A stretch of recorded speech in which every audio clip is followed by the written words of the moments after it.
paix de Dieu soit avec vous. J'aurais voulu, depuis belle lurette, prêcher sur le Notre Père, la prière que Jésus avait enseignée à ses disciples. Jésus a fini de prier. Un de ses disciples lui dit, « Seigneur, enseigne-nous à prier comme Jean l'a enseigné à ses disciples. » C'est Luc 11, verset 1er. Nous allons voir aujourd'hui si vraiment nous sommes tous au même pas, dans la même voie, dans la même direction, si nous avons tous la même vision et le même esprit de l'Évangile, si nous avons le même amour l'un pour l'autre. Un disciple de Jésus, sans savoir lequel, a dit à Jésus, « Seigneur, apprends-nous à prier comme Jean l'a enseigné à ses disciples. » Je ne sais pas comment Jean le Baptiste a enseigné à ses disciples de prier. Je ne connais pas la méthode facile, instructive et édifiante que Jean a employée pour apprendre à ses disciples comment prier Dieu, le grand Yahweh, Adonai, celui qui s'appelle « Je suis ». Un fait demeure certain, c'est que les disciples de Jean savaient prier Dieu. Ils savaient comment prier, comment présenter leur requête de prière à Dieu. Ils savaient comment se présenter devant Dieu avec leurs demandes, à travers une soumission sans faille. Parce qu'ils ont reconnu qu'ils sont pécheurs, parce qu'ils ont accepté aussi la doctrine de Jean et les conseils qu'il leur a inculqués. L'attitude touchante de la manière dont les disciples de Jean priaient étonnait les disciples de Jésus. Un parmi les disciples de Jésus lui demandait, « Seigneur, enseigne-nous à prier, comme Jean l'a enseigné à ses disciples. » Quelle méthode, quelle formule, quelle instruction convaincante que Jean le Baptiste a employée pour apprendre à ses disciples à bien prier. Aujourd'hui, ce qu'on voit et ce qu'on entend comme prière dans les églises est une litanie sans dessous, sans dessus. Sans une bonne structure de prière, comment édifier les cœurs attristés, fatigués, découragés, les cœurs désespérés qui soupirent après une bonne édification spirituelle? Parfois on entre vide et on sort vide.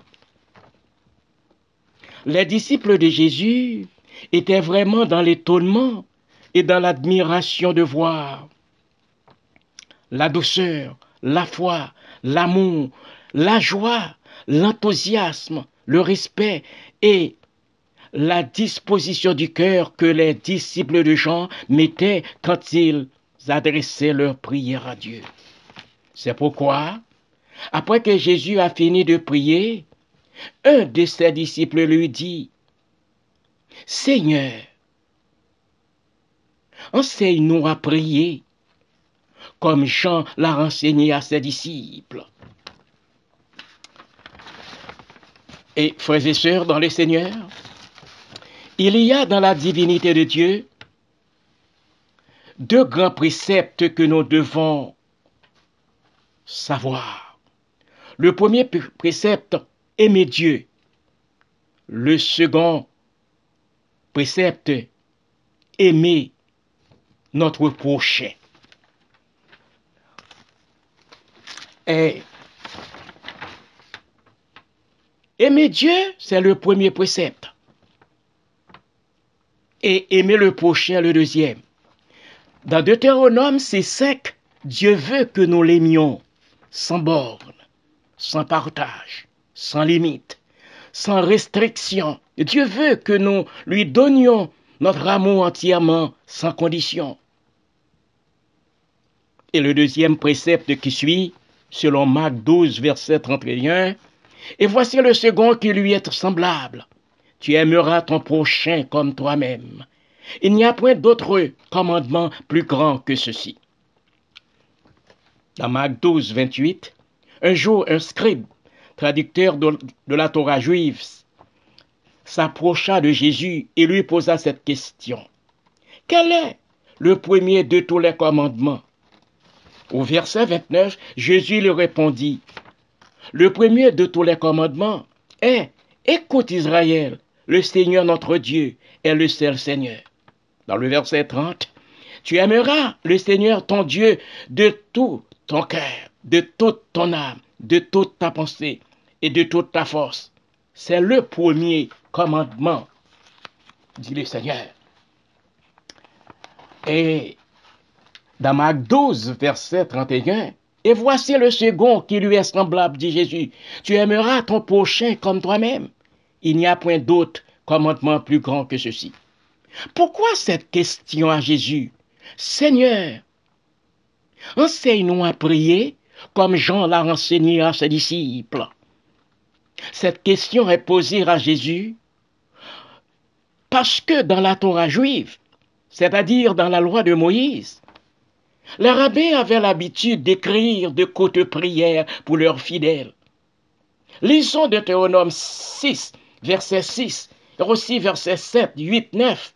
Le verset 6 dit ceci, « Et ces commandements que je te prescris aujourd'hui seront dans ton cœur. » Dans le verset 7, « Tu les inculqueras à tes enfants, et tu en parleras quand tu te tiendras dans ta maison, quand tu marcheras en chemin, quand tu te coucheras et quand tu te lèveras. » Le verset 8, « Et tu les liras comme un signe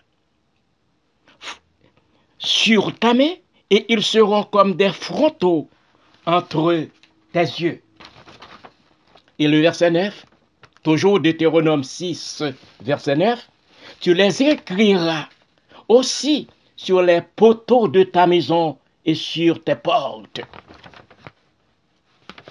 À l'époque, c'était comme ça, cela se passait selon la loi de Moïse. Les rabbins étaient obligés d'agir ainsi. Selon l'ancienne alliance, c'était le prophète et les rabbins qui servaient d'intermédiaires entre Dieu et les hommes. Les rabbins faisaient tout le travail d'intervention auprès de Dieu pour leurs fidèles. Les rabbins étaient toujours au service de leurs fidèles pour entendre leurs doléances et pour leur encourager à garder la foi et à observer la loi. Pourquoi les disciples de Jésus ont-ils demandé à celui-ci de les apprendre à prier comme Jean l'a renseigné à ses disciples? Jean le Baptiste avait commencé par ouvrir les yeux de ses disciples sur la nouvelle doctrine qu'il prêchait, à savoir la repentance. Car c'est la première fois qu'ils ont entendu de tels messages propagés par Jean. Les disciples de Jésus étaient tout étonnés aussi d'entendre ce nouveau message. Ils voulaient savoir plus du Maître. Sans doute, ils prièrent encore à la manière de ce qu'ils avaient appris des rabbins. Dans Matthieu 6, versets 5 à 13, voici comment Jésus nous enseigne à prier. Jésus dit, lorsque vous priez, ne soyez pas comme les hypocrites qui aiment à prier debout dans les synagogues et au coin des rues pour être vus des hommes. Je vous le dis en vérité, ils ont leur récompense. Au verset 6, mais quand tu pries, entre dans ta chambre, ferme la porte et prie ton Père qui est là, dans le lieu secret, et ton Père qui voit dans le secret te le rendra. Le verset 7, il dit, en priant, ne multipliez pas de vaines paroles comme les païens qui s'imaginent qu'à force de paroles, ils seront exaucés. Le verset 8, ne leur ressemblez pas, car votre Père sait de quoi vous avez besoin avant que vous le lui demandiez. Verset 9, voici donc comment vous devez prier. Notre Père qui est aux cieux, que ton nom soit sanctifié. Le verset 10, que ton règne vienne, que ta volonté soit faite sur la terre comme au ciel. Verset 11, donne-nous aujourd'hui notre pain quotidien. Verset 12, pardonne-nous nos offenses comme nous aussi nous pardonnons à ceux qui nous ont offensés. Le verset 13, ne nous induis pas en tentation, mais délivre-nous du malin, car c'est à toi qu'appartiennent dans tous les siècles le règne, la puissance et la gloire. Amen. Et le Notre Père est une prière communautaire, une prière selon la personnalité de Jésus, une prière qui s'adresse à tous les croyants, une prière qui ne fait acception de personne. Le Notre Père est une prière qui englobe tout le monde, une prière qui vise la race humaine, en général tout entière. Une prière qui s'adresse à tous ceux qui font profession de foi et qui acceptent Jésus comme leur sauveur personnel. Une prière qui s'adresse aux Noirs, aux Blancs, aux musulmans, aux Arabes, aux catholiques, aux Asiatiques. Une prière qui s'adresse à toutes les congrégations religieuses sur la planète Terre. En récitant le Notre Père, nous nous mettons dans l'esprit de tous les croyants. Dans le Notre Père, nous prions pour la communauté en général. Étant créature de Dieu, étant enfant de Dieu, étant frères et sœurs, étant hommes et femmes, étant chrétiens, musulmans, catholiques, étant fils d'un seul Père, Dieu, Yahweh, Adonai, Allah, nous avons les mêmes problèmes, les mêmes souffrances physiques et morales, les mêmes maladies, les mêmes douleurs, car notre anatomie physique est tissée de la même manière pour tous.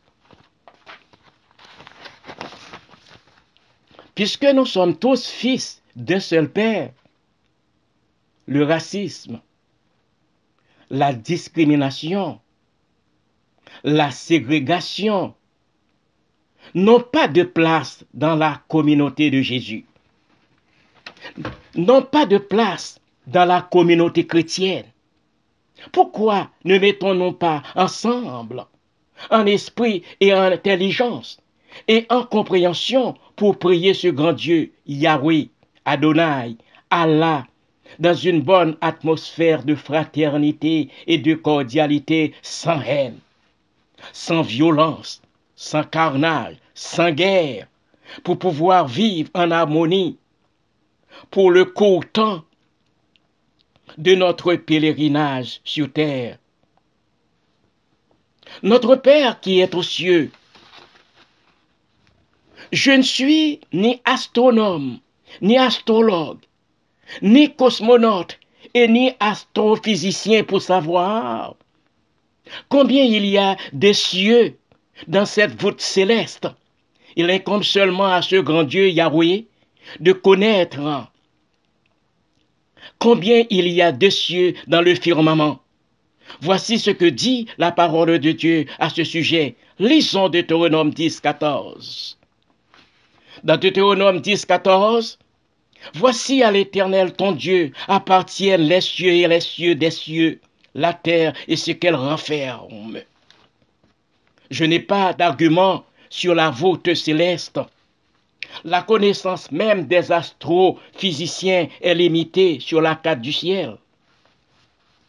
Dernièrement, Oui, dernièrement, dans les nouvelles, on a découvert dans les zones interstellaires un autre astre, beaucoup plus brillant et plus gros que notre Soleil à nous.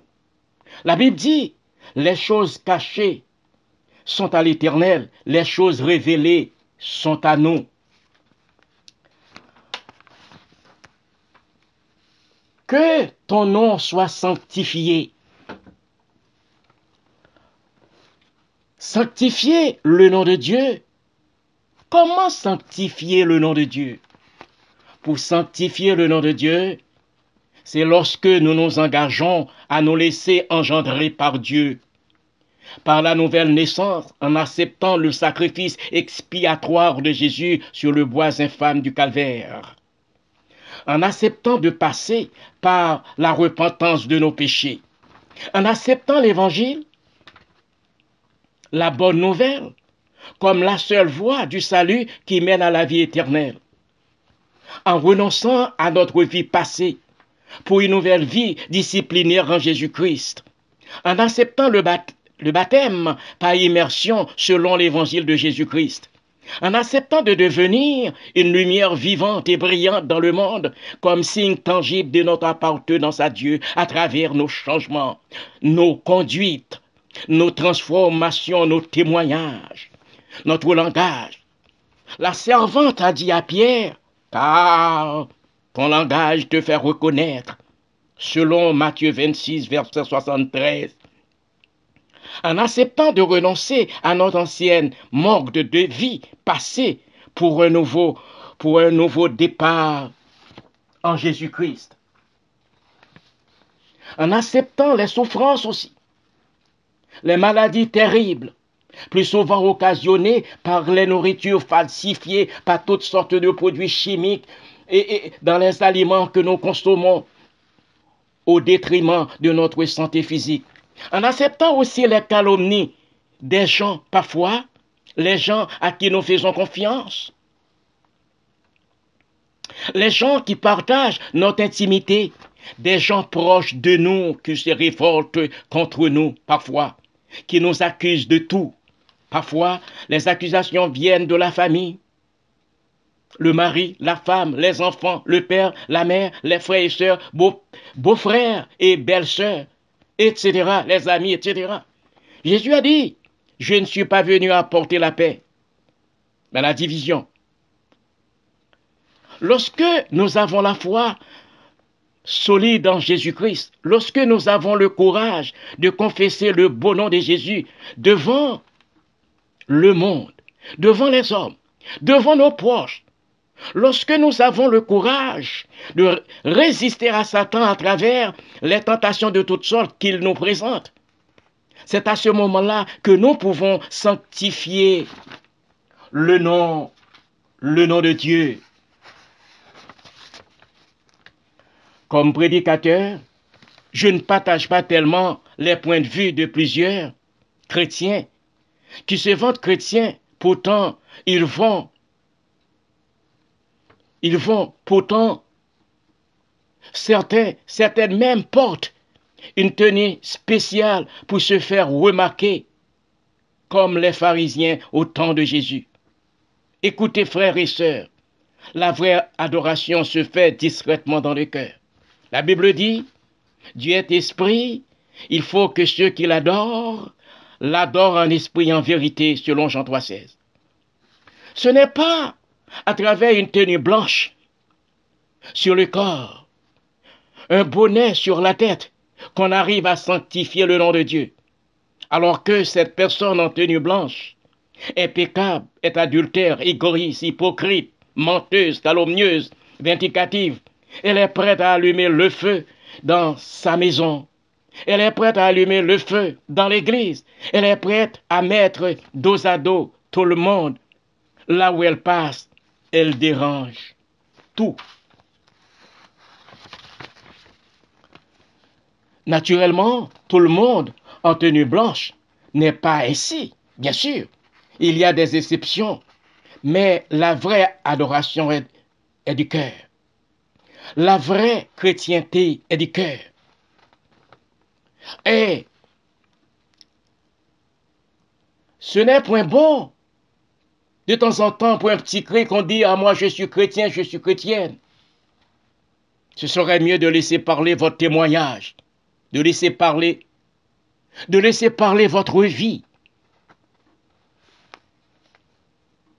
Et vous, les sœurs, trouvez-vous ça juste de vous habiller n'importe comment quand vous allez à l'église, quand vous sortez, quand vous vous promenez? Par votre tenue, sanctifiez-vous le nom de Dieu. Vous savez que le nom de Dieu est sanctifié par votre tenue vestimentaire, par votre langage, par votre comportement, par vos témoignages. Oui, par vos témoignages, par vos paroles. Comme ça, on peut arriver à sanctifier le nom de Dieu. De nos jours, beaucoup de gens se disent chrétiens, chrétiennes, se disent prédicateurs, prédicatrices, et diacres, diaconesses, évangélistes, pasteurs, évêques, docteurs, théologiens, etc. Et pourtant, Dieu ne les voit même pas. C'est triste. Il y a bien des assemblées, des réunions, des jeûnes que Dieu ne voit même pas, des prières que Dieu n'entend même pas. C'est triste. Pourquoi? À cause de leur mauvaise pratique de l'évangile, à cause de leur mauvais témoignage.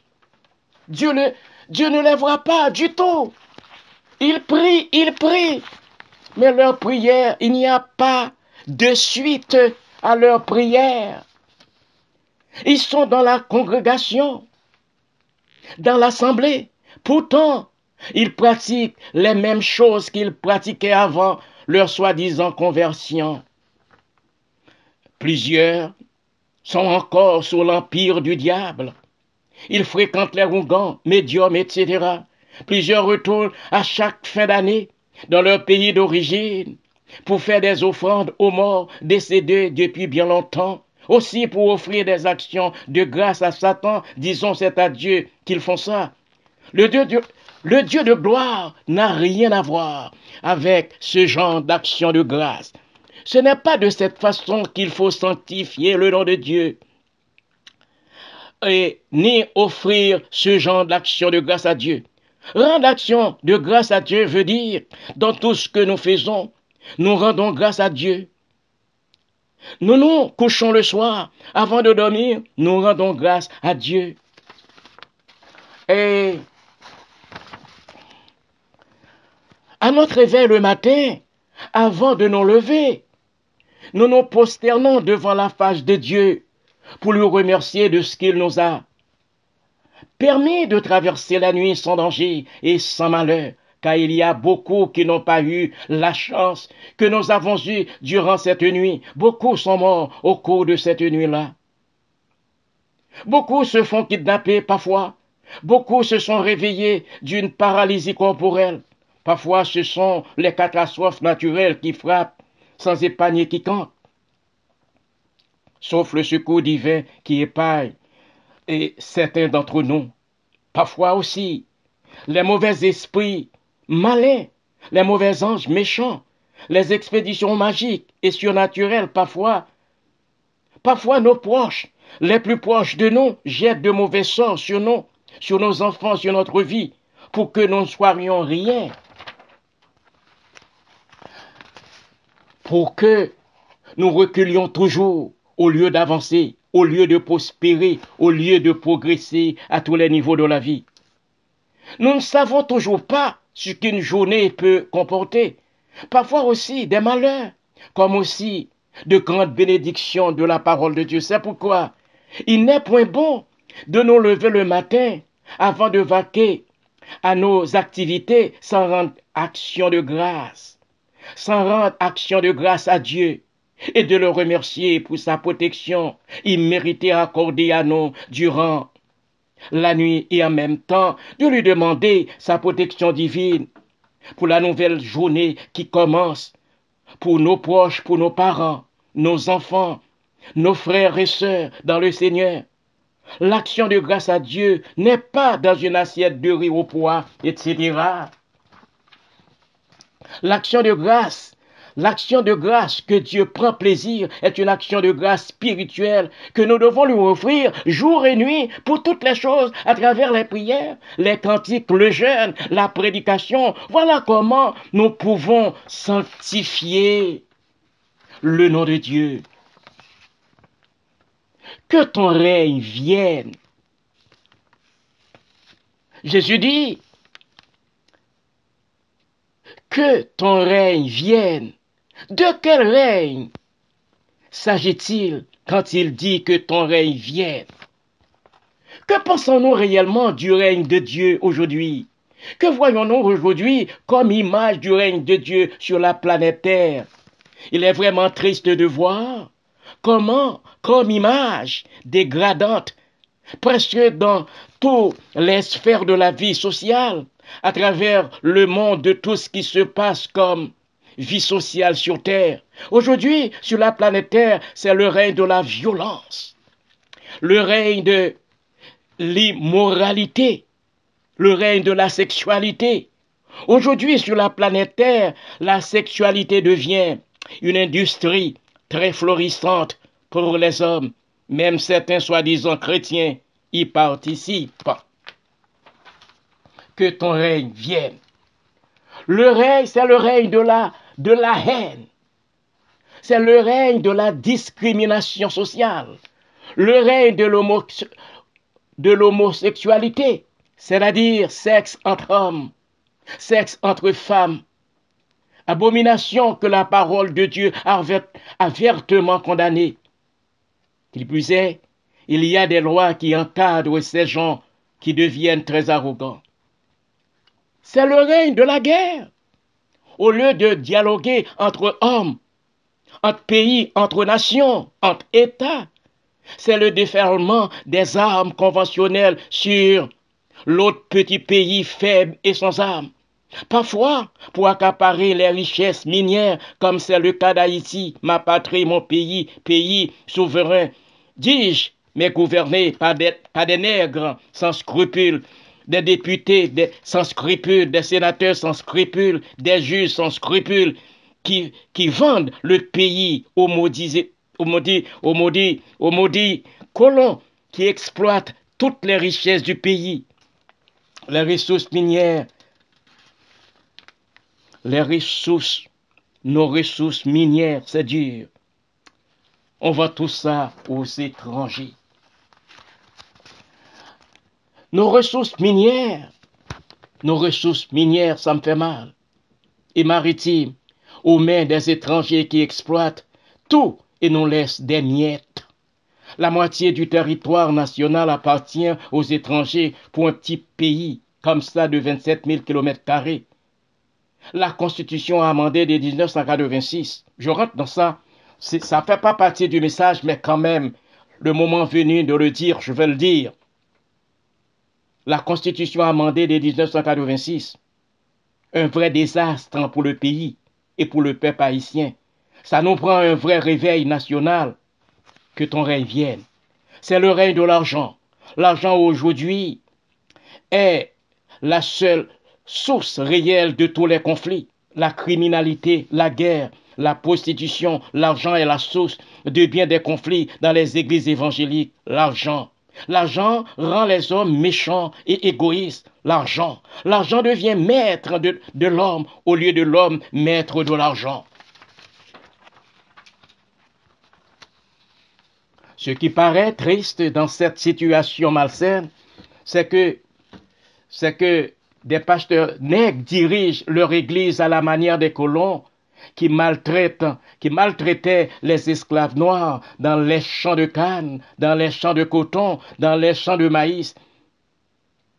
De toutes sortes de maltraitances, des coups de fouet, des doigts coupés, des mains coupées, des orteils coupés et des pendaisons systématiques. Et sans compter le viol systématique des femmes noires à la volonté répétitive du maître.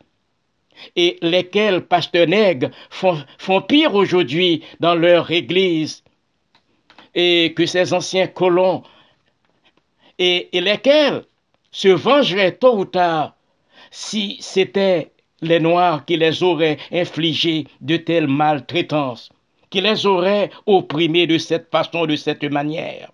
L'Église est le corps de Christ, l'épouse de Christ. L'Église n'est pas le droit acquis d'un homme.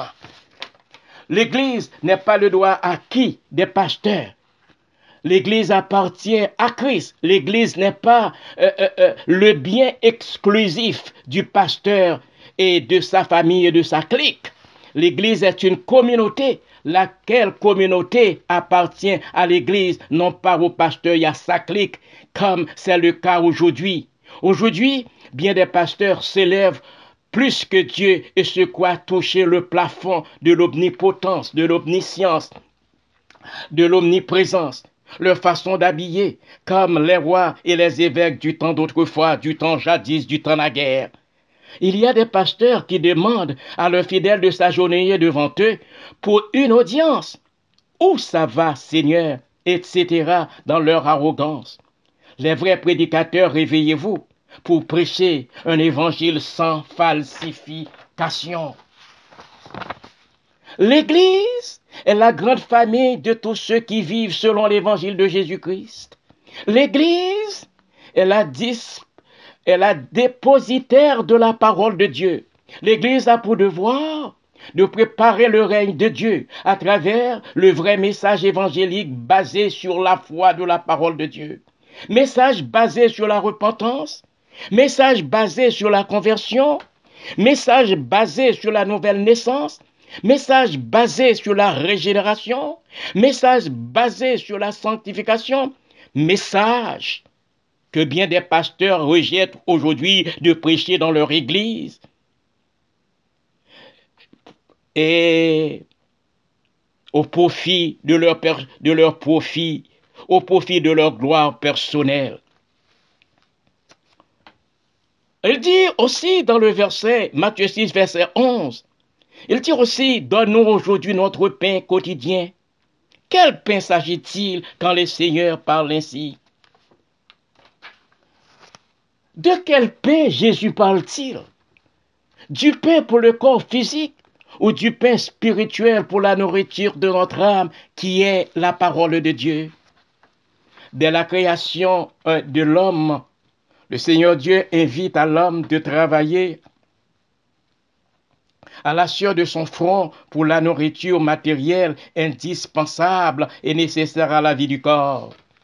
Ainsi, tout le monde doit travailler pour gagner son pain quotidien, pour gagner sa vie. Certaines personnes ou certaines gens refusent de travailler pour aller chercher ce pain quotidien qui est utile à la vie de l'homme. Ce n'est pas le pain d'autrui qu'il faut aller chercher pour vivre, mais vous devez travailler à la sueur de votre front, à la sueur de votre front, pour vous procurer ce pain.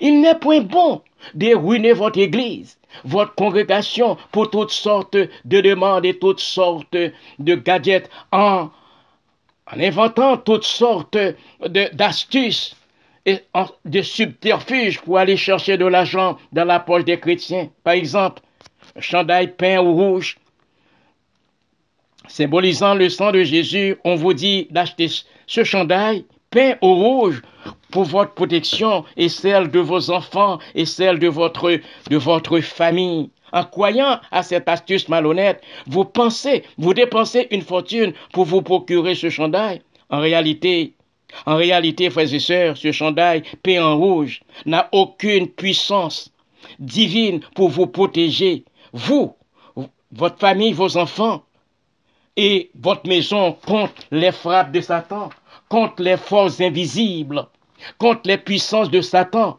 Certains pasteurs malhonnêtes, sans scrupules, sans vergogne, sans respect pour Dieu et pour l'évangile de Jésus-Christ, viennent avec cette invention de Satan. Les 7 tours de Jéricho, les 3 jours de Ninive, etc. Attention, bien-aimés, dans le Seigneur. Certaines congrégations évangéliques demandent aux fidèles de payer tout de suite leur participation qui débute par 1 000 $, 500 et 300 avant de faire les 7 tours de Jéricho. Il y a beaucoup d'autres mauvaises pratiques de Satan que je n'ai pas mentionnées dans ce message. L'apostasie, une nouvelle Jézabel, sous une autre forme, aussi la simonie se multiplie partout dans les congrégations évangéliques d'aujourd'hui. La rage de s'enrichir matériellement sur le dos des pauvres fidèles de l'Évangile prédomine sur l'éthique, sur les valeurs intrinsèques et extrinsèques de certains malhonnêtes pasteurs jusqu'à oublier leur mission première que Dieu leur a confiée, celle de prêcher le message du salut aux hommes. La parole de Dieu nous exhorte tous à travailler pour le pain matériel qui nourrit le corps, selon Genèse 3, 19. La parole de Dieu ne nous demande pas d'exploiter les gens, de racketter les pauvres dans l'église de Jésus-Christ. Il est normal que le fidèle cotise aussi financièrement dans l'œuvre du Seigneur. Le fidèle paie sa juste part pour faire fonctionner l'œuvre de Dieu. Ce qui est mauvais dans cette demande d'argent, c'est lorsqu'on exige le fidèle à contribuer à donner au-delà de ses moyens. Pire encore, certains malhonnêtes pasteurs, certains malhonnêtes pasteurs ne peuvent même pas, ne pensent même pas au père et aux mères et de famille. Il y a d'autres personnes dans l'église qui ont de lourdes responsabilités sur leur épaule envers leurs enfants, leurs parents, disons envers toute la parenté. Il y a des pasteurs qui reçoivent un salaire alléchant de leur église, parfois même jusqu'à 120 000 $, jusqu'à 120 000 $ par année. Parfois aussi des cadeaux de valeur, surtout durant leur anniversaire. Certains pasteurs exigent péremptoirement et des cadeaux. Une voiture parfois de luxe, etc. Pasteur, je m'adresse à vous. Pasteur, je m'adresse à vous. À vous qui faites cela. De côté, vous exploitez trop le peuple de Dieu. De l'autre côté, vous ne faites pas une idée que les contribuables de votre église sont les petites gens, les personnes à faible revenu, au salaire minimum, les gens du bien-être social, les retraités qui gagnent 900 à 100 $ le mois, qui contribuent au financement de votre église. Savez-vous, pasteur, que les intellectuels, les instruits à tous les niveaux académiques ne contribuent presque pas? Vous le savez déjà. Vous le savez. Les intellectuels ne contribuent pas. Les intellectuels, ils le savent bien. Ils ne contribuent pas dans les finances de l'Église. Et aussi, si on est capable d'éviter ce genre de scandale, cela nous fera du bien. Amen. Merci. On n'accepte pas l'Évangile pour les biens matériels. On n'étudie pas la théologie pour des valeurs extrinsèques seulement, pour ouvrir des églises à tous les coins de rue, sans être appelés par le Seigneur Jésus-Christ. Matthieu 6, verset 11. Donne-nous aujourd'hui notre pain quotidien.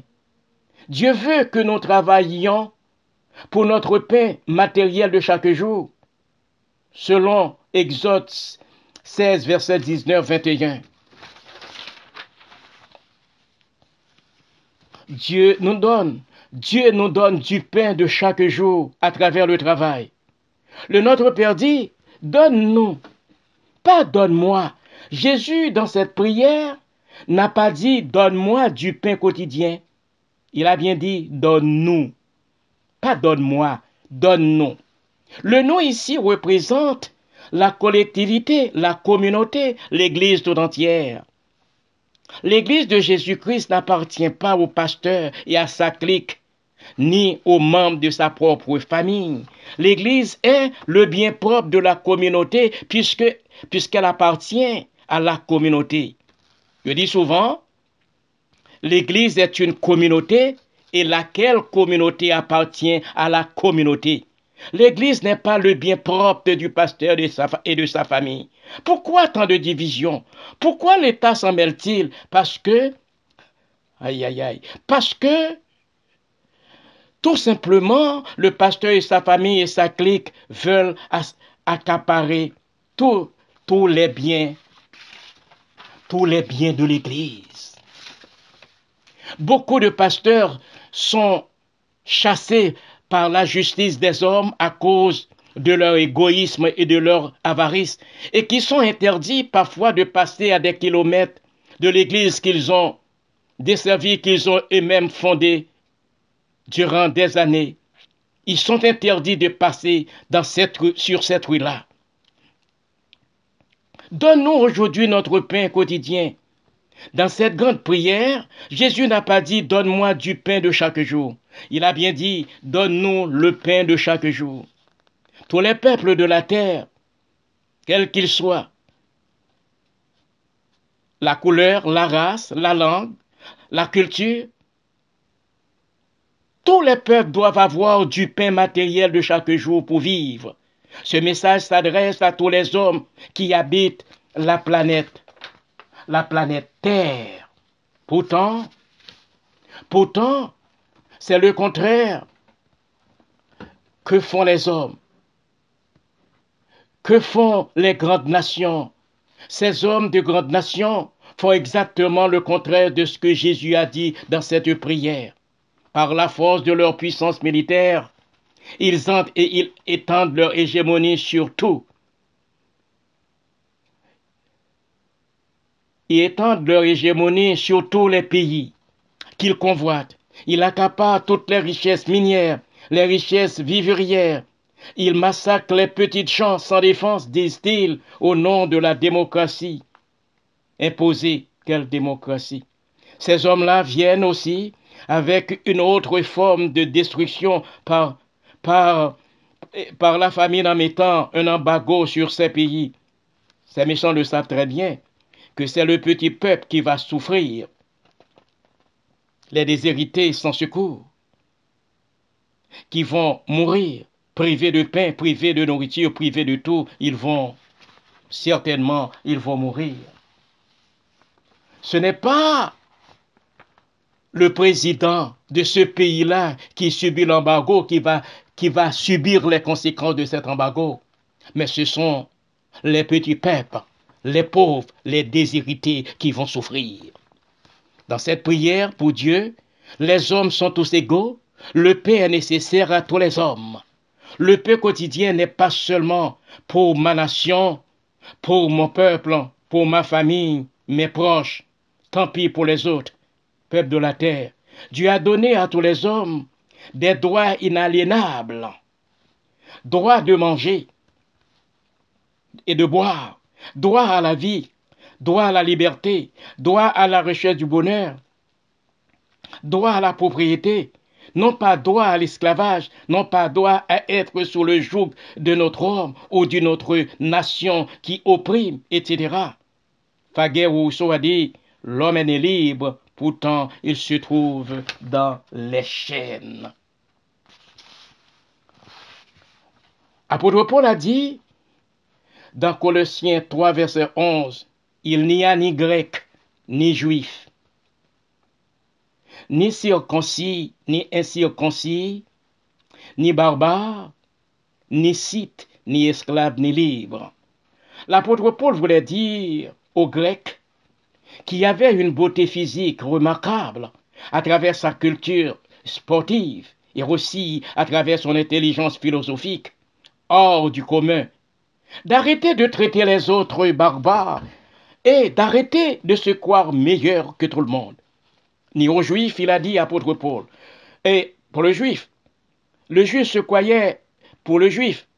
Et le Juif était très, très réservé et ses relations avec les autres étaient très limitées à cause de sa croyance en son Dieu unique qui lui appartenait à lui seul. Ni circoncis ni incirconcis, Paul expliquait aux circoncis, tu appartiens à Dieu comme les circoncis.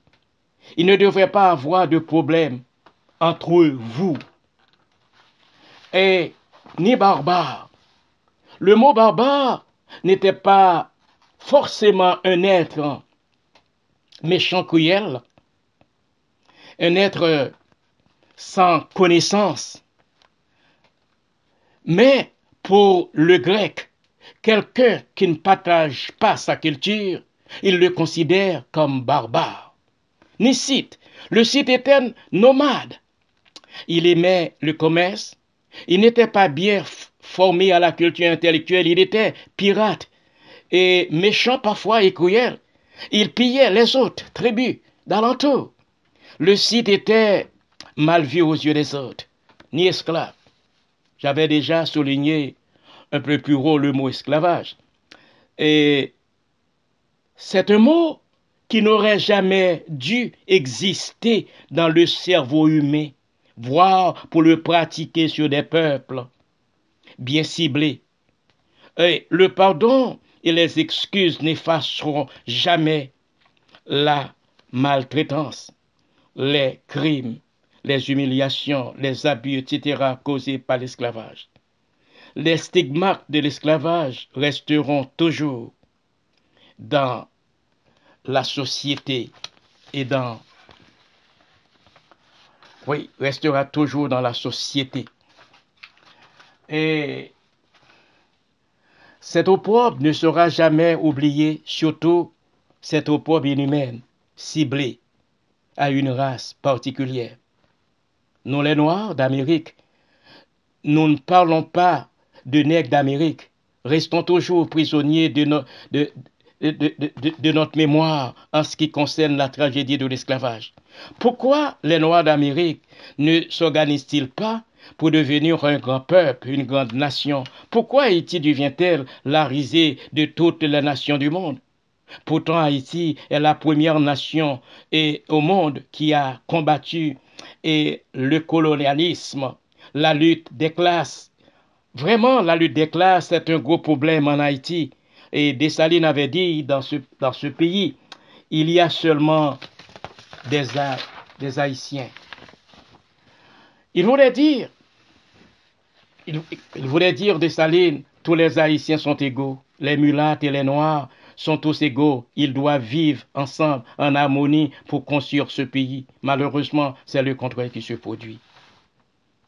C'est comme si je vois l'ennemi d'un noir est un nègre qui réussit et aussi un mulâtre qui réussit. Une autre tragédie, quand le nègre est au pouvoir, il se voit lui, sa famille, sa clique, il vend lui aussi le pays aux colons. Le noir nègre et le mulâtre nègre, pour moi, les deux sont pareils parce qu'ils sont égoïstes, ils se voient eux-mêmes, ils ne voient pas le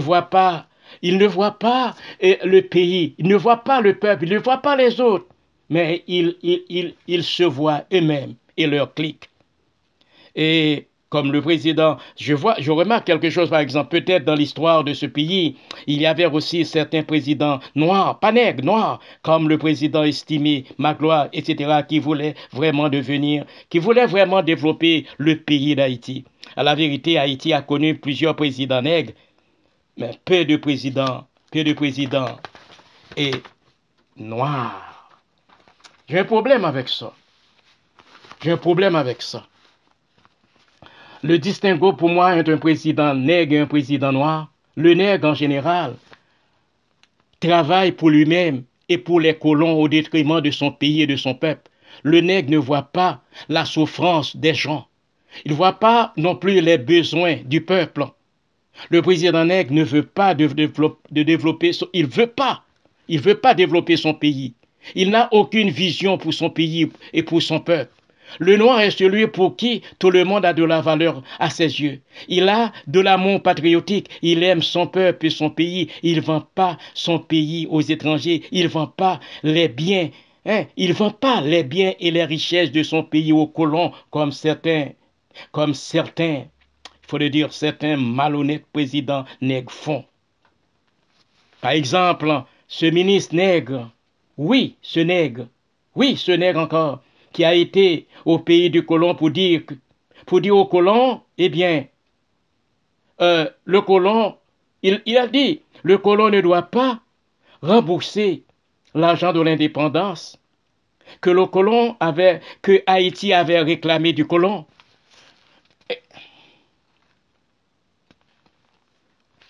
C'est ce qu'il a dit. Il a dit, ce ministre nègre, oui, ce nègre, qui a été au pays du colon pour dire au colon, oh, vous ne devez pas rembourser cet argent. Vous ne devez pas un sou à Haïti. Mais ce que ce nègre ne savait pas, et c'est un argent qui revient de droit à Haïti. Un peuple sous le joug ou sous l'hégémonie d'un pays colonial réduit à l'esclavage a deux façons de se libérer de cette emprise coloniale. Soit par le dialogue diplomatique, si le colon déjà en position d'autorité absolue accepte de dialoguer après avoir compris les injustices sociales qu'il a causées à ce peuple.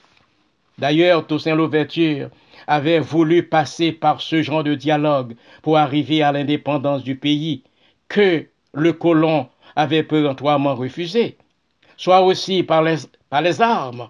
Dans le cas d'Haïti, les indigènes avaient utilisé les armes.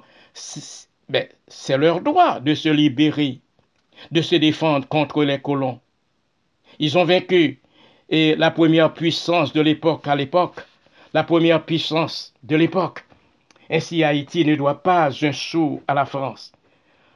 La France doit rembourser cet argent tôt ou tard au peuple haïtien avec peut-être des excuses aussi. Parce que l'esclavage, on ne devait jamais, comme je le disais tantôt, ce mot ne devait même pas exister et voire de le pratiquer. Cet opprobre ne sera jamais oublié. Cet opprobre inhumain à une race particulière ne sera jamais oublié. Peuple haïtien, jeunesse de mon pays, derrière vos problèmes majeurs, il y a des maudites mains étrangères qui travaillent contre nous, contre vous, et qui sont contre nous, des voix étrangères qui s'élèvent contre nous.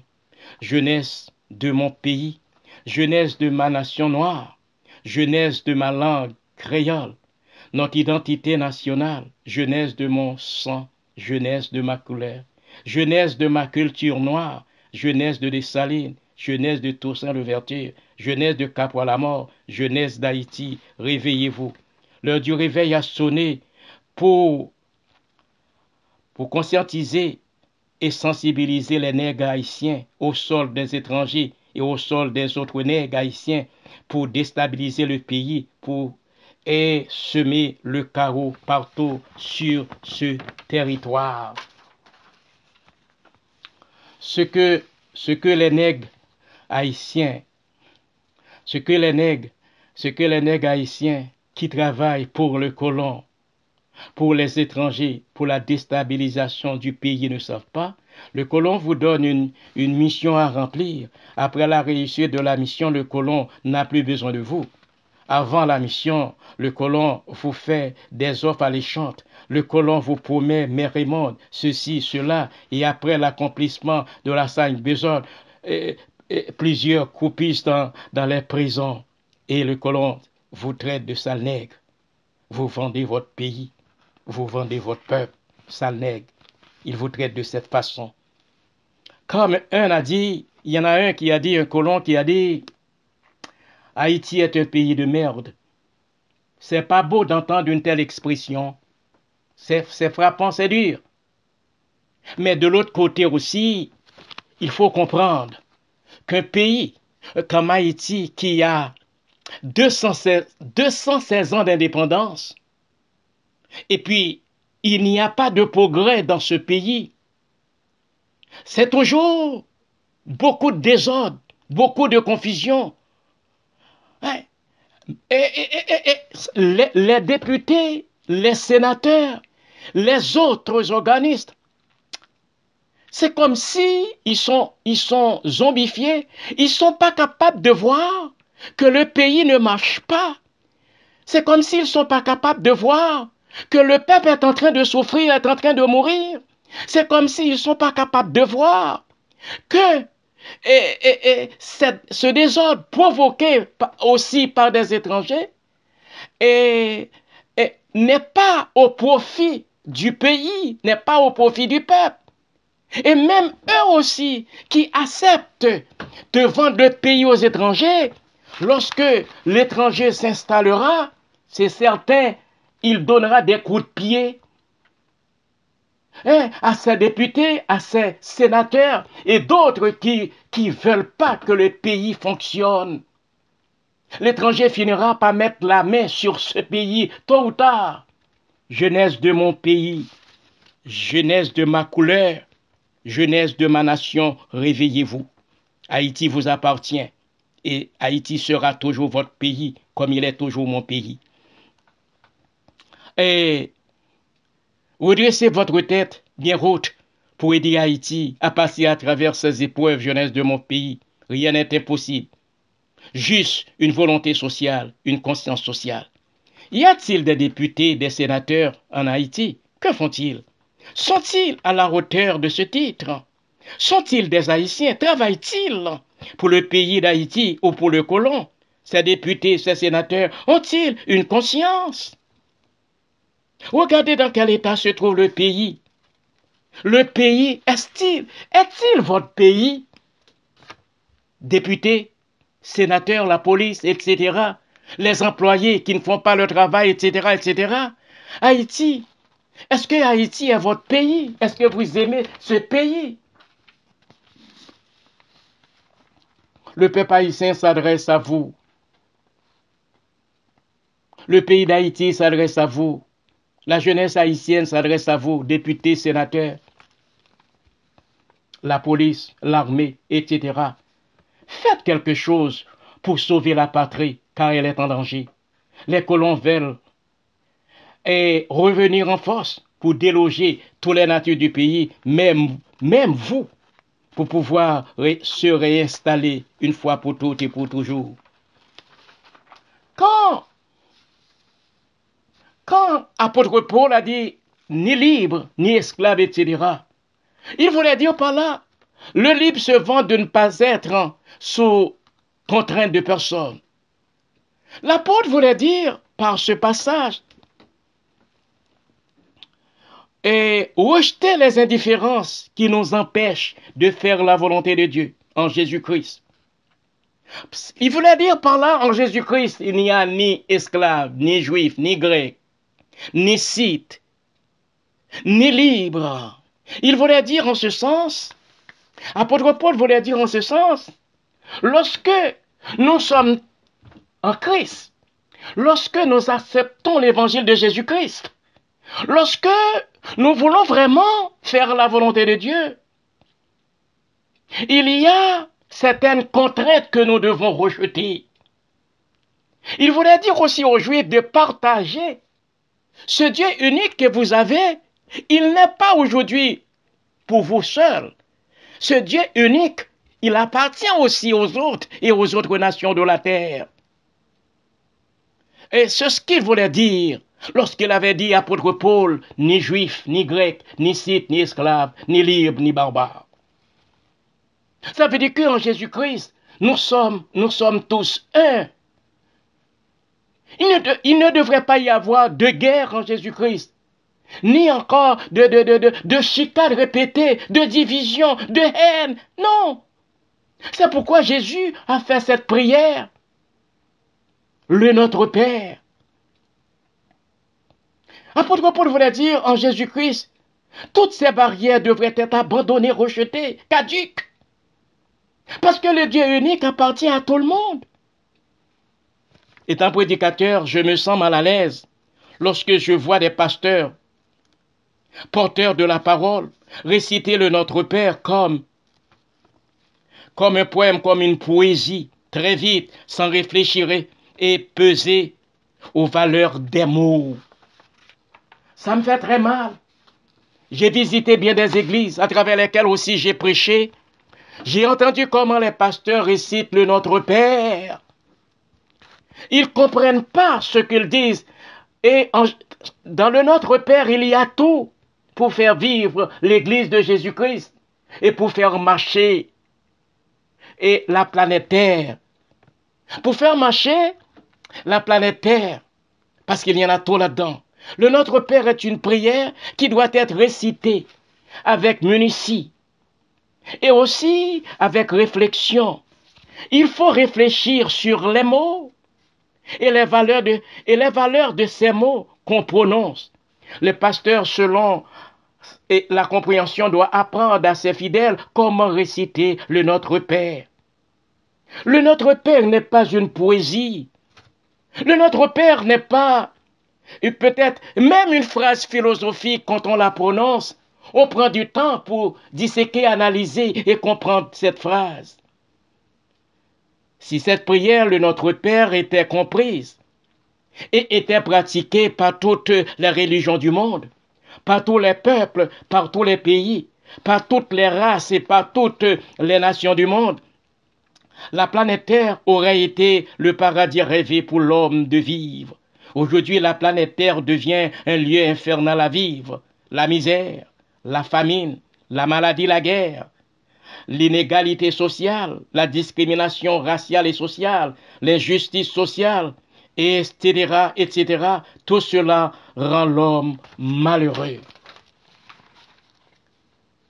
À travers cette prière, le Notre Père, l'Éternel Dieu s'adresse à tous les hommes qui habitent la planète Terre et nous explique que nous sommes tous semblables, que nous sommes tous tissés et formés de la même manière. Nous avons le même sang rouge qui coule dans nos veines. Nous avons les mêmes problèmes, les mêmes souffrances. Nous endurons les mêmes maladies. Nous vivons les mêmes catastrophes. Pourquoi ne sommes-nous pas capables de nous entendre?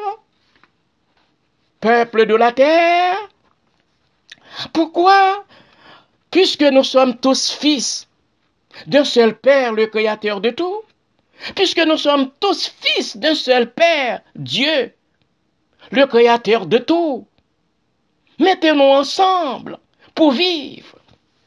Dans Matthieu 6, verset 11 dit, « Donne-nous aujourd'hui notre pain quotidien. » Nous devons tous travailler pour le pain de chaque jour, selon la parole de Dieu. Genèse 3, 19.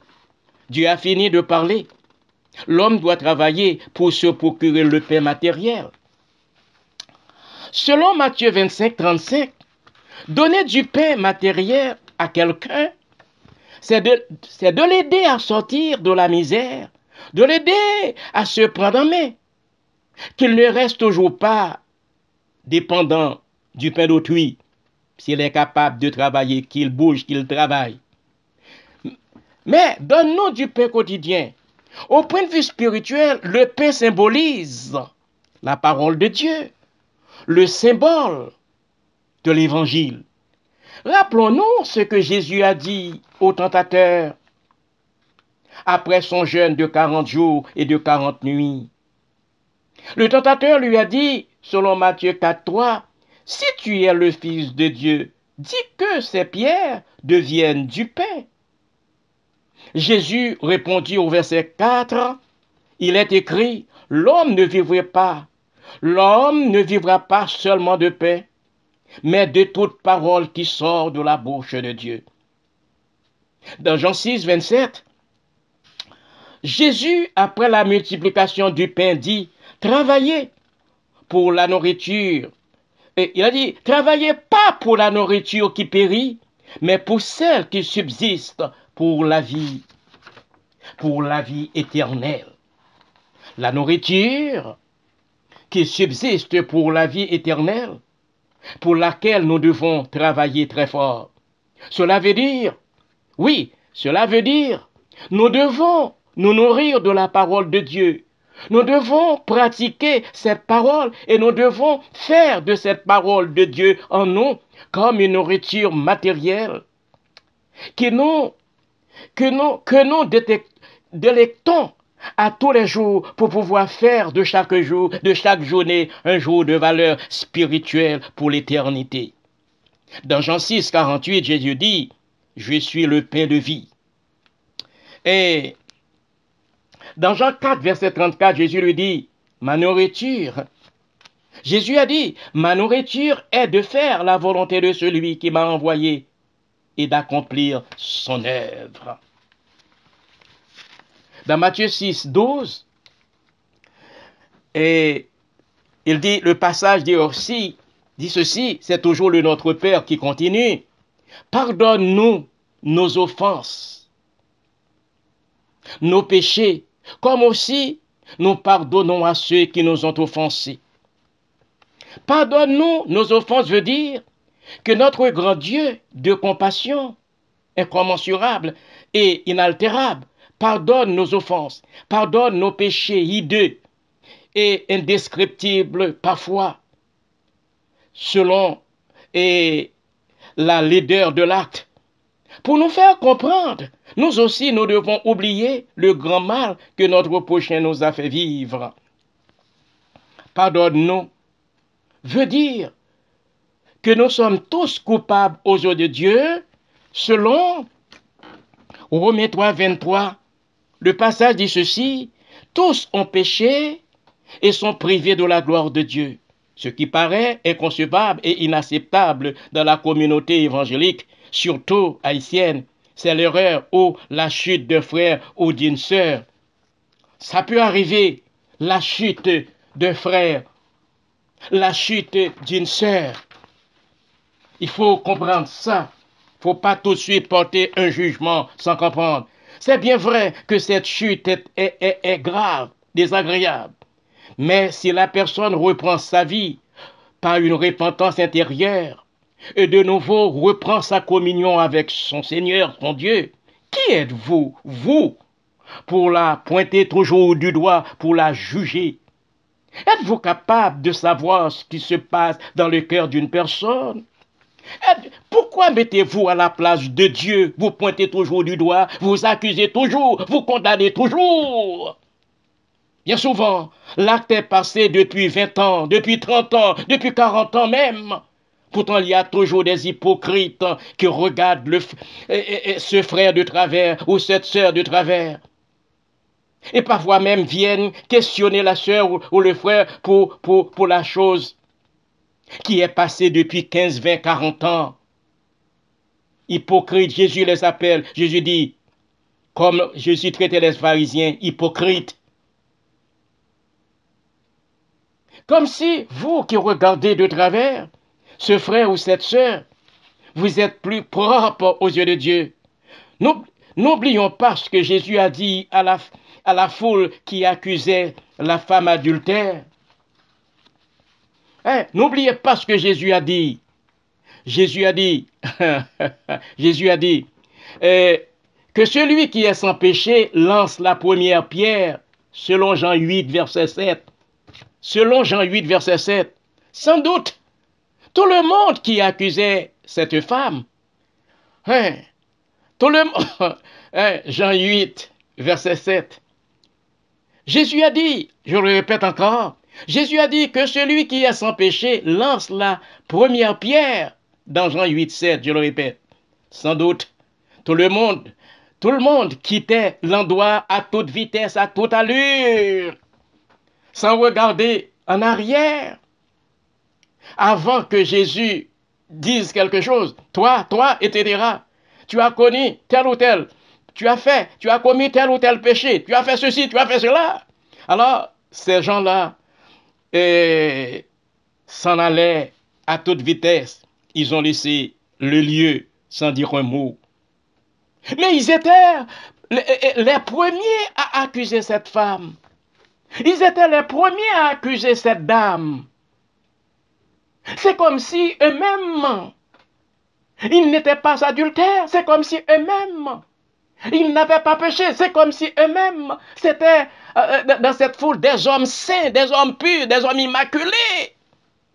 Mais Jésus avait posé cette question. Il avait dit que celui qui est sans péché lance la première pierre.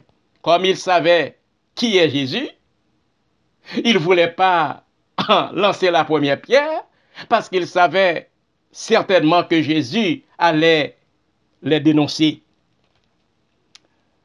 Et parfois, certains pasteurs crédibles aujourd'hui devraient faire comme Jésus avait fait pour pouvoir démasquer les hypocrites qui accusent les autres sans preuve. Parfois, et sur les ondits seulement, ils commencent à salir et à ternir le nom de la sœur, le nom du frère, sans raison valable. Et aussi, ces hypocrites-là ne cessent de ruminer sans cesse, de répéter sans cesse les choses passées que certains avaient peut-être commises. Il est temps de passer à travers ces choses. Hypocrite. Hypocrite. C'est pourquoi Jésus a dit que celui qui est sans péché lance la première pierre. Moi, je suis certain que certains pasteurs-là, s'ils possédaient au même jugement, à la même parole que Jésus, fermeraient la bouche de plusieurs dans leur église. Ceux-là qui sont toujours prêts à accuser les autres. Ceux-là qui sont toujours prêts à dénigrer les autres. Comme aussi nous pardonnons à ceux qui nous ont offensés. Dieu seul a le pouvoir de pardonner le péché. Aucun pasteur, aucun prêtre, aucun homme sur cette terre n'a le pouvoir de pardonner le péché des hommes. Ce pouvoir incombe seulement à Dieu seul. Dieu seul a le pouvoir de pardonner le péché. Dieu seul a ce pouvoir. Pourquoi? Parce que dans Romains 3, 23, la Bible dit, tous ont péché et sont privés de la gloire de Dieu. Comme nous aussi, nous pardonnons à ceux qui nous ont offensés. Je ne connais pas assez le grec, ni l'hébreu, ni l'araméen. Et en profondeur, pour une bonne traduction de ce passage, comme nous aussi, nous pardonnons. Dans le sens de réconciliation, dans le sens, pour moi, pardonner ici, c'est dans le sens de réconciliation, dans le sens d'oublier, dans le sens aussi où il n'y a plus de haine dans mon cœur contre un tel. Il n'y a plus de rancœur contre mes frères pour le mal que j'avais subi, qu'il m'a fait, pour les calomnies, pour les médisances, pour les humiliations, pour les accusations sans cause, pour les préjugés, etc., que vous m'aviez fait vivre durant longtemps. Et ici, pardonner veut dire oublier, ignorer et réconcilier et recommencer à nous mettre en harmonie pour un nouveau départ de la vie chrétienne en Jésus-Christ à travers son amour, à travers sa parole, à travers son pardon. Amen. Je demande aux accusateurs sans cause d'être bien éclairés de la situation avant de porter des jugements et des avilissements sans fondement sur le frère ou sur la sœur. Vous, accusateurs, avez-vous déjà rencontré la personne que vous avez soupçonnée, que vous avez accusée? Pensez-vous de rencontrer ce frère ou cette sœur pour un dialogue évangéliquement fraternel avant de porter un jugement quelconque, avant de salir, de scandaliser, de ternir son nom? La parole de Dieu nous exhorte tous de rencontrer la personne soupçonnée, en plus avec quelques témoins, avant de procéder à une décision finale, une condamnation terrible. Je ne défends pas le pécheur ni le péché. Dans ce message, j'explique tout simplement et comment cela devrait passer dans une assemblée chrétienne où l'on respecte les règles de l'évangile et aussi le droit de la personne soupçonnée. Il ne faut jamais condamner un frère avant de l'entendre, pas lui-même la vraie version de la chose qu'on lui a reprochée. La parole de Dieu nous fait comprendre que nous sommes tous pécheurs, encore je le répète, selon Romains 3, 23 Et encore, je le répète, tous sont péchés et sont privés de la gloire de Dieu. Nous sommes tous pécheurs. Et David a dit, dans le psaume 143, verset 2, il a dit, Seigneur, n'entre pas en jugement avec moi, car aucun vivant n'est juste devant toi. David l'a dit dans le psaume 143, verset 2. La personne coupable aux yeux de Dieu peut reconnaître sa culpabilité et demande le pardon à Dieu pour ses péchés. Et cela ne prend pas une éternité pour qu'elle retrouve le pardon de ses péchés aux yeux de Dieu. La parole de Dieu dit, là où le péché abonde, la grâce surabonde. Romains 5, verset 20. J'aimerais que vous lisiez ce verset accusateur. J'aimerais que vous lisiez ce verset hypocrite. Là où le péché abonde, la grâce surabonde. Romains 5, verset 20. Nous ne connaissons pas la disposition intrinsèque d'une personne. Ne jugeons pas selon l'apparence. Nous n'avons pas le pouvoir de pardonner les péchés des hommes, mais cette grande sagesse nous fait comprendre que nous ne pouvons pas être pardonnés par Dieu à travers son Fils Jésus. Et nous ne pouvons pas non plus solliciter le pardon de Dieu sans cesse, sans penser d'ignorer et de passer outre du mal que notre prochain nous a fait souffrir. Rappelons-nous de la parabole du serviteur qui devait de l'argent à son maître. Le maître a effacé la dette de ce serviteur. Pourtant, lui, une fois sorti de la maison de son maître, a rencontré son prochain qui lui devait de l'argent aussi, qu'il ne pouvait pas payer, par manque de moyens financiers. Et celui-ci jetait son prochain en prison. Le maître de ce serviteur est au courant du mal. Le maître de son serviteur est au courant du mal que il humain, on peut dire ça ici, que ce dernier a fait subir à son prochain. Il lui disait, puisque tu n'as pas effacé la dette de ton frère, non plus tu ne peux pas bénéficier. Et tu ne peux pas bénéficier de ma remise de dette, selon Matthieu 18, 25 à 35. Et Luc aussi 17, 3 et 4. Cela veut dire que nous ne pouvons pas en même temps recevoir la grâce, la miséricorde, la bénédiction de Dieu et refuser de partager ses vertus et ses grâces divines aux autres. Matthieu 18, versets 21-22. Et on peut lire aussi Matthieu 5, 44. On peut lire aussi Luc 17, verset 3-4. Il y a des chrétiens et des chrétiennes qui lisent la Bible et qui racontent. Il y a vraiment des chrétiens et des chrétiennes qui lisent la Bible et qui rencontrent les versets et qui rencontrent ces versets et qui récitent ces versets dans leur prière. Pourtant, ils demandent à Dieu de maudire et de faire mourir leur ennemi. Et aussi parfois même leurs propres frères en Christ qui persévèrent dans la même assemblée qu'eux, qui marchent dans les mêmes églises, qui ont les mêmes pasteurs, qui entendent les mêmes prédications et pourtant dans leur prière, ils demandent à Dieu de tuer de tels frères, de telles sœurs, de faire tomber des mauvais sorts sur ces gens-là et sur leur famille.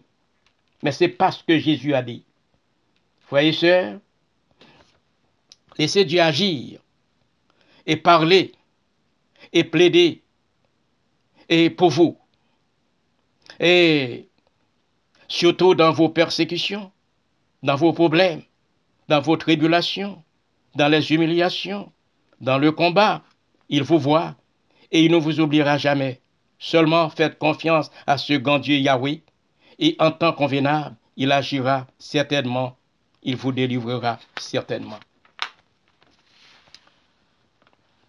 Et alors Pierre s'approcha de lui et dit, Seigneur, combien de fois, ça c'est bon d'entendre ça, pour les gens qui ne savent pas pardonner, pour les gens qui sont prêts à condamner, pour les gens qui sont prêts à mépriser les autres,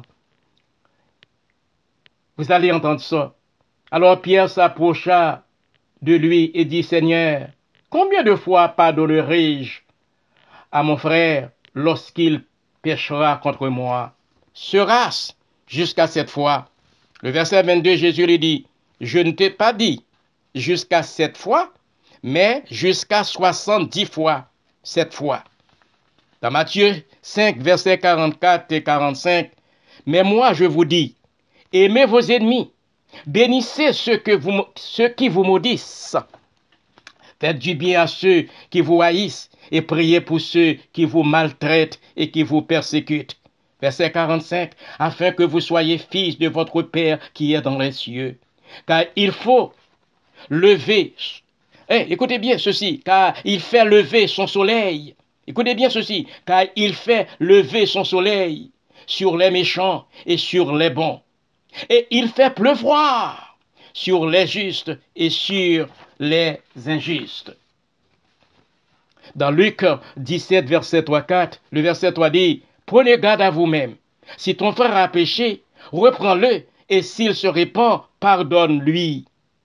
Je répète encore, parce que ça, c'est bon de le répéter une nouvelle fois, car il y a plusieurs qui lisent la Bible. Il y a beaucoup de pasteurs, comme je dis souvent à travers certains messages, c'est comme si l'ennemi d'un pasteur est un autre pasteur. Et nous sommes pasteurs, nous sommes là pour prêcher la parole de Dieu. Nous sommes là pour répandre la parole de Dieu. Nous travaillons pour le même maître, nous travaillons pour le même but. Et pourtant, l'ennemi d'un pasteur est un autre pasteur. Écoutez ceci, Luc 17, verset 3-4. Prenez garde à vous-même. Si ton frère a péché, reprends-le. Et s'il se répand, pardonne-lui. Pardonne-lui. Le verset 4 dit, s'il a péché contre toi 7 fois dans un jour, et que 7 fois il revienne à toi, disant, je me repens, tu lui pardonneras. Dans Romains 12, verset 19, ne vous vengez point vous-même, bien-aimés, mais laissez agir la colère, car il est écrit, à moi la vengeance, à moi la rétribution, dit le Seigneur. C'est Romains 12, verset 19. Au verset 20, le passage dit ceci, mais si ton ennemi a faim, donne-lui à manger. S'il a soif, donne-lui à boire, car en agissant ainsi, tu amasseras des charbons ardents sur sa tête. Dans le verset 21, le passage encore continue, il dit, ne te laisse pas vaincre par le mal, mais surmonte le mal par le bien. Et frères et sœurs dans le Seigneur, et ceux-là qui se croient seulement détenteurs de la vérité, qui se croient seulement détenteurs de la pureté, qui se croient détenteurs de la justice. La Bible dit dans Romains 3, 23, tous sont péchés et sont privés de la gloire de Dieu. Regardez, soyez humbles devant ce Dieu. Soyons tous humbles devant la présence de Dieu. Nous ne devons pas penser que nous sommes et que nous touchons le plafond de la pureté, le plafond de la sainteté. Au contraire, nous luttons à tous les jours. Il ne faut pas condamner les autres. Et nous induire point en tentation. Un autre point. Mais délivre-nous du malin, car à toi appartiennent le règne, la puissance et la gloire à jamais. Amen. En ce temps-ci, la tentation se manifeste partout. Je ne fais pas l'apologie de la tentation, frères et sœurs. J'aurais trop de choses à dire là-dessus. En plus, la traduction du texte grec ou araméen ou hébreu me laisse un peu ambigu, un peu perplexe là-dessus. La tentation, pour moi, est une force puissante, invisible, qui n'épargne personne dans son champ d'action et nous pousse à commettre l'irréparable. le cas d'Adam et Ève, malgré l'avertissement de Dieu. Genèse 2,17.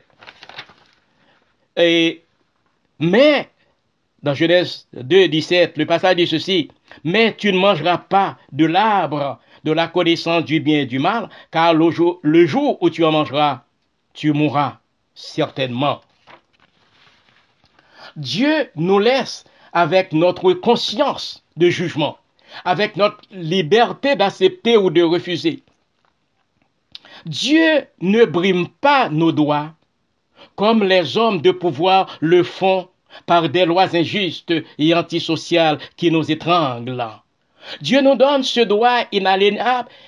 Dieu nous donne ce droit inaliénable, le droit de penser, le droit de réfléchir, le droit d'accepter ou de refuser, droit de parler, droit de raisonner, le droit de comprendre, de discerner. Par contre, Dieu a pris du temps d'expliquer à l'homme les conséquences dévastatrices d'une désobéissance. Dieu a aussi averti Caïn de l'acte néfaste et irréparable qu'il a conçu dans son cœur contre son frère cadet Abel, selon Genèse 4, verset 6. Et l'Éternel dit à Caïn, « Pourquoi es-tu irrité? Et pourquoi ton visage est-il abattu ?» Au verset 7, il a dit, « Certainement, si tu agis bien, tu relèveras ton visage. Et si tu agis mal, le péché se couche à la porte et ses désirs se portent vers toi. Mais toi domine sur lui. » Dieu vient toujours au secours de ses enfants à l'heure de la tentation. La tentation est vaste et même très vaste dans la vie du chrétien ou d'une personne. Satan, père du mensonge, continue toujours à séduire, à tenter la vaste majorité de l'humanité selon Jean 8, verset 44. La tentation, ce n'est pas seulement la séduction d'une femme ou par une femme ou des choses que l'on désire et qu'on ne possède pas. La tentation, pour moi, est beaucoup plus large. Lorsque des prédicateurs sans scrupules déforment, dénaturent la parole de Dieu pour assouvir leurs propres intérêts personnels, surtout par tous les moyens pour s'enrichir matériellement sur le dos des pauvres frères et sœurs de l'Église. Ces malhonnêtes prédicateurs de l'Évangile utilisent tous les moyens astucieux que Satan met à leur disposition pour s'enrichir. Malheureusement,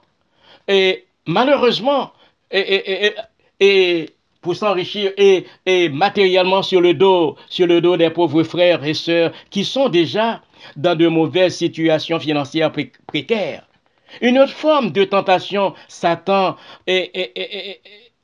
il y a une autre forme de tentation de Satan aux prédicateurs qui prêchent l'évangile de Jésus, en leur faisant croire qu'ils sont capables d'ajouter dans l'Église toutes sortes de pratiques qui ne sont pas évangéliques pour plaire à leur assemblée. Par exemple, les 7 tours de Jéricho que j'avais auparavant mentionnés et les 3 jours de Ninive, etc. J'aurais beaucoup à dire là-dessus, ces choses-là. Je pourrais énoncer pas mal. Tout ça, c'est de l'apostasie. C'est l'invention du diable, tout ça. Et ça rapporte beaucoup d'argent. Les 7 tours de Jéricho deviennent une entrée. Et les 7 tours de Jéricho, oui, les 7 tours de Jéricho deviennent une entrée d'argent colossale pour bien des pasteurs. Et cette pratique devient le service le plus solennel pour certaines assemblées évangéliques. Certains pasteurs demandent de payer d'avance avant de participer à cette cérémonie. Je vais prêcher, moi, serviteur de Dieu, je vais prêcher contre ces pratiques jusqu'à la fin de mes jours. Jusqu'à la fin de mes jours au nom de Jésus. Parce qu'il n'est point bon d'employer de telles astuces, de telles ruses pour s'enrichir sur le dos du peuple de Dieu. Cette tour de Jéricho, c'est pas bon. Non, en Jésus-Christ, c'est par la foi qu'il faut faire les choses. Juste par la foi. Quand le malade était près près de Siloé, Jésus passait, quand Jésus lui parlait, mais il a dit à Jésus, il n'y a personne pour m'envoyer dans l'eau. Qu'est-ce que Jésus a fait? Jésus n'a pas dit, mais moi je suis là, je vais t'envoyer. Non. Il a dit par la foi, lève-toi, prends ton lit et marche. C'est par la foi que Jésus veut que les choses se passent. Je suis contre les 7 tours de Jéricho. Je prêche comme ça, contre ça. Je vais continuer farouchement à prêcher avec force, avec hardiesse, avec autorité, avec puissance au nom de Jésus contre ce genre de pratique. Malhonnête pasteur, il n'est point bon d'agir ainsi. Vous avez la Bible en main. Vous êtes serviteur de Dieu. Vous êtes serviteur de Dieu. Vous êtes placé pour prêcher la vérité de l'évangile. Vous n'êtes pas là pour déformer la vérité. Vous n'êtes pas là pour dénaturer la vérité de l'évangile. Mais vous êtes là pour prêcher la vérité de l'évangile à votre église, à votre peuple. Vous êtes placé pour ça. Ça, c'est une autre forme de tentation. Frères et sœurs, il n'est point bon d'agir ainsi. Réveillez-vous, peuple de Dieu, réveillez-vous. Oui, je vous demande de vous réveiller. La falsification de la vérité, de l'évangile qu'on voit manifester sous nos yeux d'une façon flagrante est une preuve tangible de la contrefaçon du christianisme orchestré par Satan pour contrecarrer le plan de Dieu, pour contrecarrer le plan du salut de Dieu pour l'humanité. Peuple de la terre, réveillez-vous. L'Église, réveillez-vous. Serviteurs de Dieu, servantes de Dieu, réveillez-vous. Ainsi, dans bien des congrégations évangéliques, certains prédicateurs malhonnêtes, des imposteurs parfois sans scrupules, prêchent un évangile falsifié, un évangile axé sur leurs intérêts propres à eux. De nos jours, les tentations de Satan pour séduire les hommes sont multiples. Par exemple, douter de l'existence de Dieu. Ils emploient aussi la guerre sainte. En fait, une guerre n'est jamais sainte. Dans la guerre, il y a toujours des massacres, des viols, des carnages, des disparus, des victimes en grand nombre.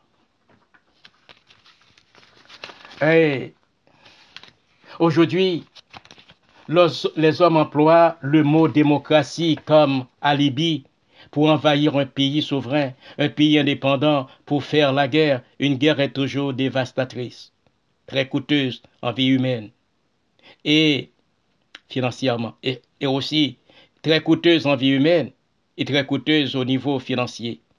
Des morts, des viols,